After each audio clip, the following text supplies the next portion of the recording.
നാനാഭാഗത്തും പ്രയാസങ്ങൾ, ദേശീയമായി അന്തർദേശീയമായി. Syria, Rohingya, Burma, Chechnya, Somalia, Palestine, Afghan, Pakistan. Pakistan എന്ന് പറഞ്ഞാൽ പാകിസ്ഥാൻ മുസ്ലിങ്ങളുടെ പുണ്യഭൂമിയൊന്നുമല്ല. ഇസ്ലീങ്ങളുടെ പുണ്യഭൂമി അത് മക്കയും മദീനയാണ്. ഇവിടെ ആളുകൾ പൊക്കോ എന്ന് പറയുന്നത് കേട്ടാൽ പാകിസ്ഥാൻ എന്ന് പറഞ്ഞാൽ നമ്മുടെ പുണ്യഭൂമിയാണെന്ന് തോന്നും. ഇനി ആളുകളെ പാകിസ്ഥാനിലേക്ക് വിടാനുള്ള തെരഞ്ഞെടുപ്പ് നടന്നുകൊണ്ടിരിക്കുകയാണ് ഇപ്പൊ കേരളത്തിൽ. ഞാൻ അതിലേക്കൊന്നും നടക്കുന്നില്ല. ആരാ പറയുന്നത്? സിനിമാ നടൻ കമൽ. അയാളുടെ പേര് കമാലുദ്ദീൻ ആയതുകൊണ്ട് കമാലുദ്ദീൻ എത്രയും പെട്ടെന്ന് പാകിസ്ഥാനിലേക്ക് നാടുവിടണം.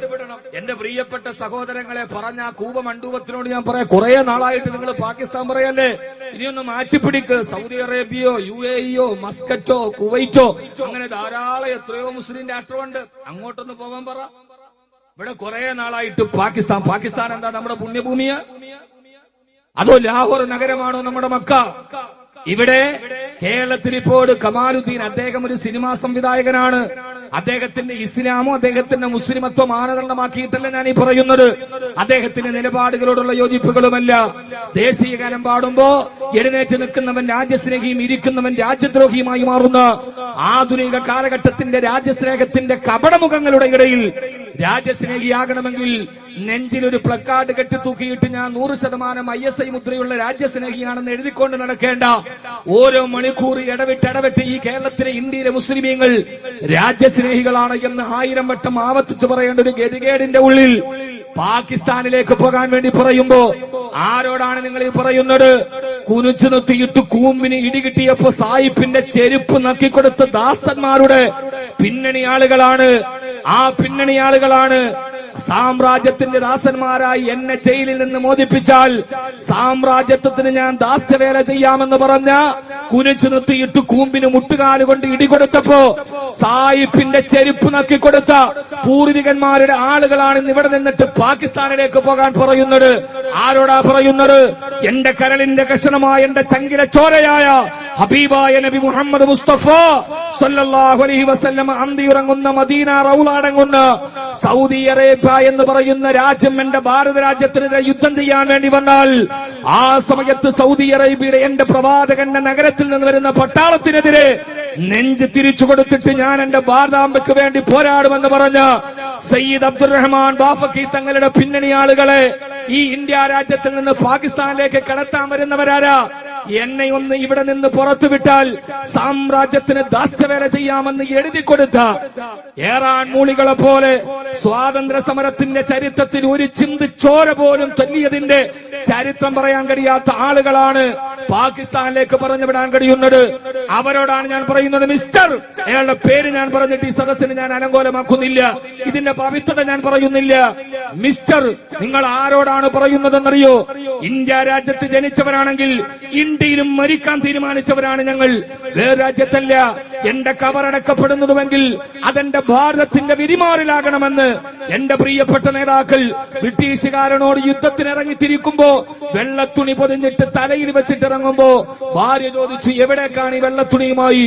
ഞാൻ യുദ്ധത്തിന് പരാജയപ്പെടുമ്പോ എന്റെ മയ്യത്ത് പൊതിയാനുള്ള കഫൻ തുണിയാണ് എന്റെ തലയിൽ വെച്ചിരിക്കുന്നതെന്ന് പറഞ്ഞ് ഓടി ഒളിക്കാനല്ല, മോതിരം വിടുങ്ങാനല്ല, മരിക്കാൻ വേണ്ടി തല മുഴുവനും ജീവിതം സമർപ്പിക്കാൻ ഉദ്ദേശിച്ച് ബ്രിട്ടീഷുകാരന്റെ മുമ്പിലേക്ക് പടപൊരുതാൻ പോകുമ്പോ മയ്യത്ത് പൊതിയാനുള്ള വെള്ളത്തുണിയും തലയിൽ വെച്ചുകൊണ്ടുപോയി വീരരക്തസാക്ഷിത്വം വഹിച്ച് ഞങ്ങളുടെ യൂണിയൻ ജാക്ക് പതാക താടയിറക്കി ഇന്ത്യയുടെ ത്രിവർണ്ണ പതാക ചെങ്കോട്ടയുടെ മുകളിൽ പായിക്കാൻ വീരരക്തസാക്ഷിത്വം വഹിച്ച ഞങ്ങളുടെ പ്രിയപ്പെട്ട പൂർവികന്മാർ സ്വാതന്ത്ര്യം നേടിത്തടന്ന ഇന്ത്യയിൽ ജനിക്കാൻ ഞങ്ങൾക്ക് കഴിഞ്ഞിട്ടുണ്ടെങ്കിൽ ഇവിടെ തന്നെ മരിക്കാൻ വേണ്ടി, ഇന്ത്യക്ക് വേണ്ടി മരിക്കാൻ, ഇന്ത്യക്ക് വേണ്ടി പൊരുതാൻ, ഇന്ത്യക്ക് മതേതരത്വത്തിന് വേണ്ടി നിലകൊള്ളാൻ തീരുമാനിച്ച ഒരു സമൂഹത്തിന്റെ പിന്നണി ആളുകളെയാണ് നിങ്ങൾ ഇവിടെ നിന്ന് ആട്ടി ഓടിക്കാൻ ശ്രമിക്കുന്നത് എന്ന് സ്വാതന്ത്ര്യ സമര ചോരയുടെ ഒരു കഥ പറയാനുണ്ടോ?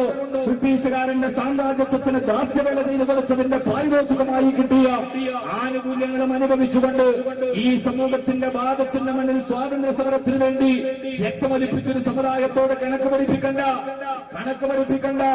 സന്ധ്യാസമയത്തിനു മുമ്പ് എല്ലാ മന്ദിരത്തിന്റെ പ്രാർത്ഥനാ മന്ദിരത്തിലേക്ക് എത്താൻ വേണ്ടി ഓടിപ്പോയ ഒരു സൃഷ്ടിച്ച ചട്ടക്കൂട് പോലെ ഒരു പാവപ്പെട്ട മനുഷ്യനെ ഇന്ത്യയുടെ രാഷ്ട്രപിതാവ് മോഹൻദാസ് കരംചന്ദ് ഗാന്ധിയെ പ്രണാമർപ്പിക്കാമെന്ന വ്യാപന കുനിഞ്ഞു നിർത്തി കാലെ കുട്ടി കരുതി വെച്ച കൈത്തോപ്പിന്റെ കാഞ്ചി വലിച്ച് ആ പാവപ്പെട്ട ഇന്ത്യയുടെ രാഷ്ട്രപിതാവിന്റെ നെഞ്ചകത്തേക്ക് വെടിയുണ്ട വായിച്ച നാഥൂറാന്തിനായ ഗോഡ്സെയുടെ ചിത്രം വെച്ചിട്ട് ആരാധിക്കുന്നവരാണ് ചുമരുകളിൽ നിന്ന് ചെഗുവേരയുടെ ചിത്രം മാറ്റണമെന്ന് ആവശ്യപ്പെടുന്നതെങ്കിൽ ചെഗുവേര അദ്ദേഹത്തിന്റെ ഇസത്തെ വെച്ചിട്ടല്ല ഞാൻ പറയുന്നത്.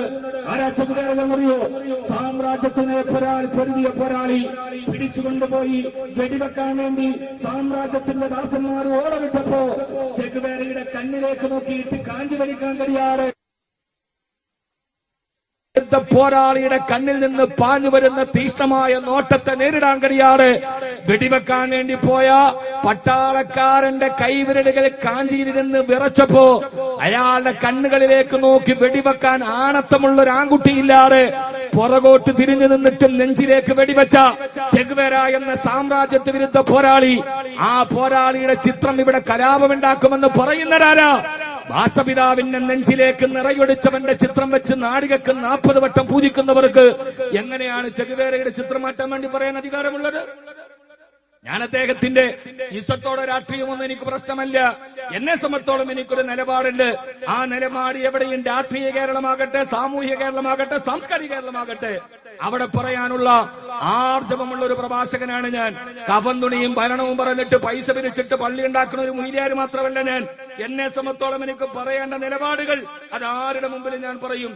അതിനെനിക്ക് പ്രീണനമില്ല, അതെനിക്ക് അമിതത്വവുമില്ല, അതിമിതത്വവുമില്ല. ആരാണ് ചെഗുവേരയുടെ ഫോട്ടോ മാറ്റാൻ വേണ്ടി പറയുന്നത്? മാറ്റേണ്ടത് ഇന്ത്യ രാജ്യത്തിന്റെ സ്വാതന്ത്ര്യ സമരത്തിന്റെ പോരാട്ടത്തിൽ ഏറ്റവും വലിയ രാഷ്ട്രപിതാവ് എന്ന് ഞാനും നിങ്ങളും അംഗീകരിച്ച മോഹൻദാസ് കരംചന്ദ് ഗാന്ധിയെ വെടിവെച്ചു കൊന്നവന് പുഷ്പാർച്ചന നടത്തുന്നവർക്ക് എങ്ങനെയാണ് ഇത് പറയാൻ കഴിയുന്നത്? അതുകൊണ്ട് ഞാൻ അദ്ദേഹത്തോട് പറയാണ്, മിസ്റ്റർ, ഞാൻ ആ പേര് പറയുന്നില്ല, ഇത് ഉത്തർപ്രദേശല്ല, ഇത് ഗുജറാത്ത് അല്ല, ഇത് രാജസ്ഥാനല്ല. വർഗീയ ജാതി കാർഡുകൾ ഇറക്കി ഈ ഇവിടുത്തെ ന്യൂനപക്ഷത്തിന്റെയും ഭൂരിപക്ഷത്തിന്റെയും വേർതിരിക്കാനുള്ള നിങ്ങളുടെ ശൃംഗാര ബുദ്ധി, ഇതും മതേതര കേരളമാണ്. ഇതും മതേതര കേരളമാണ്. മതേതരത്വത്തിന്റെ ഈറ്റില്ലമായ കേരളം, സൗഹാർദ്ദത്തിന്റെ കേരളം, സഹിഷ്ണുതയുടെ കേരളം. മങ്ങാട്ടച്ചനും കുഞ്ഞായും മുസ്ലിയാരും ഒന്നിച്ചു നിന്ന് രൂപപ്പെടുത്തിയെടുത്തിയ ഒരു മതേതരത്വ കേരളത്തിന്റെ നടുവിൽ നിങ്ങളുടെ ജാതിക്കാർഡുകളും വർഗീയ കാർഡുകളും നിങ്ങൾക്ക് മണ്ണ് തെറ്റിപ്പോയി. ഇതും മതേതരത്വ കേരളമാണ് എന്ന് ഞാൻ അവരെ ഓർമ്മിപ്പിക്കാൻ ഇതിന്റെ ഇടയിൽ ഞാൻ എന്റെ സമയം കണ്ടെത്തുകയാണ്. ഒരൽപ്പം ആവേശം കൂടിപ്പോയാലും നിങ്ങൾ ക്ഷമിക്കുക. പക്ഷേ ഇത് പറയേണ്ടതുണ്ട്. ഇത് പറയാൻ ആരെങ്കിലുമുണ്ട്. രാജാവ് അങ്ങനെയാണ് എന്ന് പറഞ്ഞൊരു കൊച്ചുകുട്ടിയാണ്.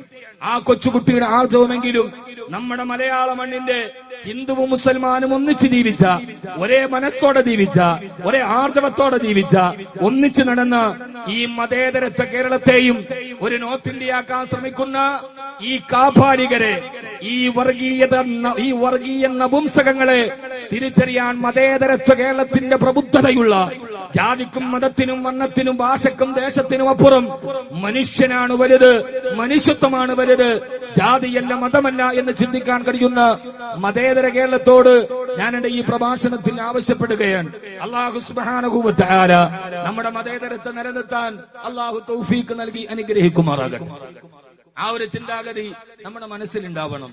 അവര് യഥാർത്ഥത്തിൽ ന്യൂസ് 18 അവരുടെ ഒരു ന്യൂസ് ചാനലിന്റെ പരിപാടി ഇന്നുണ്ട്. ഇന്നത്തെ ഏറ്റവും വലിയ ഹീറോ അവരാണ്. ന്യൂസ് 18 അവതാരകൻ അദ്ദേഹം പറഞ്ഞത് ഇന്നത്തെ ഏറ്റവും പ്രധാനപ്പെട്ട വിഷയം കമല് പാകിസ്ഥാനിലേക്ക് പോകണം. പക്ഷേ ആ വിഷയം പറഞ്ഞ ആളിന്റെ ഏറ്റവും വലിയ ഉദ്ദേശം ഒരു വലിയ ന്യൂസ് മേക്കർ ആവലാണ്, ഒരു പബ്ലിസിറ്റി ആയതുകൊണ്ട് അത് ഞങ്ങൾ അവോയ്ഡ് ചെയ്യുന്നു, ഞങ്ങൾ ഇന്നത് അവഗണിക്കുന്നു, അത് ഞങ്ങൾ പ്രസിദ്ധീകരിക്കുന്നില്ല എന്ന് ന്യൂസ് 18 ഇന്ന് അവരുടെ ന്യൂസ് ഡെസ്ക് തീരുമാനിച്ചതായി അവരുടെ ചാനലിൽ പറഞ്ഞിരുന്നു. അവരെയാണ് നമ്മൾ അഭിനന്ദിക്കേണ്ടത്. ഇതൊക്കെ വെറുതെ, ഇതൊക്കെ എന്തിനാണ് ഇത് പറയുന്നത്? ആ പറയുന്നത് ഇത്രയും വലിയ ആളുകൾ കൂടി നിൽക്കുമ്പോ ആ സമയത്ത് കൊച്ചുകുട്ടികൾ ചെയ്യുന്ന ഒരു പരിപാടിയുണ്ട്. വലിയ ആളുകൾ കൂടി നിന്നിട്ട് അവരവർ വലിയ വർത്താനം പറയുമ്പോ ഈ കൊച്ചുകുട്ടികൾ വാപ്പായുമായി ശ്രദ്ധിക്കൂല. അപ്പൊ ഈ കൊച്ചുകുട്ടികൾ എന്ത് ചെയ്യുന്നു? അവിടെ നിന്ന് അങ്ങോട്ട് മുണ്ടിൽ മൂത്രമൊഴിക്കും. വാപ്പായുമായും വലിയ കാര്യങ്ങളൊക്കെ പറഞ്ഞ ആളുകളുടെ കൂടെ നിൽക്കുമ്പോ ഈ കൊച്ചു കുഞ്ഞുങ്ങളെ ശ്രദ്ധിക്കാതെ കുഞ്ഞുങ്ങളുടെ ഒരു പരിപാടിയാണ്. അവര് നിന്നിട്ട് ആ മുണ്ടിലങ്ങ് മൂത്രമൊഴിക്കും. അപ്പൊ ഉമ്മായും പാപ്പായും കൂടെ ഓടി വന്നിട്ട് എന്ത് പണിയാ മോനെ കാണിച്ചെന്ന് പറഞ്ഞവനെ കെട്ടിപ്പിടിച്ചെടുക്കും. ആളുകളെല്ലാം അവനെ നോക്കും. ഇമ്മാതിരി ആൾക്കൂട്ടത്തിന്റെ ശ്രദ്ധ നേടാനുള്ള മുണ്ടിൽ മൂത്രമൊഴിച്ച കൊച്ചുകുട്ടിയുടെ പരിപാടിയാണ് ഇന്ന് അയാൾ കാണിച്ചത് എന്ന് ന്യൂസ് 18 മനസ്സിലായത് കൊണ്ടാണ് അവർ അങ്ങനെ ഒരു തീരുമാനം എടുത്തത്. ഇത് കുട്ടികൾ മുണ്ടിൽ മൂത്രമൊഴിക്കുന്ന പരിപാടി.